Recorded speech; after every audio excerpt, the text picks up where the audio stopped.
একটি ট্রেন স্টেশনে ঢুকলো, বাট আর কখনো বের হলো না। কোনো শব্দ নেই, কোনো সিগন্যাল নেই, এমনকি কোনো যাত্রীও ফিরে এলো না। এই ঘটনা আজও বিজ্ঞানীরা ব্যাখ্যা করতে পারল না।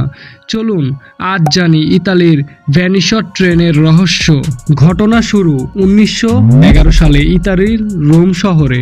ওই শহরে যান্ত্রিক নামক এক কোম্পানি এক নতুন বিলাসবহুল ট্রেন চালু করে। 3টি কামরা, 100 জন যাত্রী, খাওয়া দাওয়া আর আরাম ছিল রাজকীয়ভাবে। ট্রেনটি রোম থেকে লোম্বার্ডি যাওয়ার পথে ছিল। হঠাৎ এক অদ্ভুত ঘটনা ঘটে। সান গুইসিপ্পি টার্নেলের কাছে ট্রেনটি ঢুকে যায়, কিন্তু তারপর কিছুই আর নেই। টার্নেলের অন্য পাশে ট্রেনটি আর বের হয়নি। 2 ঘন্টা অপেক্ষা করার পর শুরু হলো তল্লাশি, কিন্তু টার্নেলের ভেতর কোনো যাত্রী, এমনকি এক টুকরো ধোঁয়াও পাওয়া যায়নি।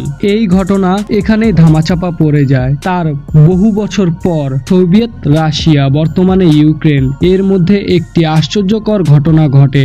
এক হাসপাতালে এক বৃদ্ধ মহিলা দাবি করে তিনি 1911 সালের সেই ভেনিসর ট্রেনের যাত্রী ছিলেন। তার মতে সেই টানেলে কিছু দূর প্রবেশ করার পরেই ট্রেনে সব কুয়াশা দিয়ে ভরে গিয়েছে। তার ফলে মানুষগুলো অজ্ঞান হয়ে গিয়েছিল। চোখ খুলে দেখি তারা এক অজানা জায়গায়। এই বক্তব্যটি শোনার পরে অনেক গবেষক বলেন যে এটা টাইম ট্রাভেল হতে পারে, আবার অনেকজন বলে যে এটা প্যারালাল ইউনিভার্স বা এক অন্য জগৎ।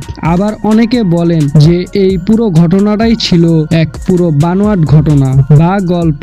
ওই ঘটনার পরে আজও সান গুইসিপ টার্নেলটি বন্ধ করে দেওয়া হয়েছে, আর অনেকেই মনে করেন যে ওই টার্নেলে অদ্ভুত কিছু আছে যা বিজ্ঞানীরা এখনো তা ব্যাখ্যা করতে পারেনি। তো গাইস, একটি ট্রেন হঠাৎ করে উধাও আর 100 জন মানুষ নিয়ে, তাও আবার ফিরে আসেনি। এটি কি টাইম ট্রাভেল হিসেবে প্রমাণিত, নাকি অন্য ভৌতিক জগতে ঢুকে গিয়েছিল তারা?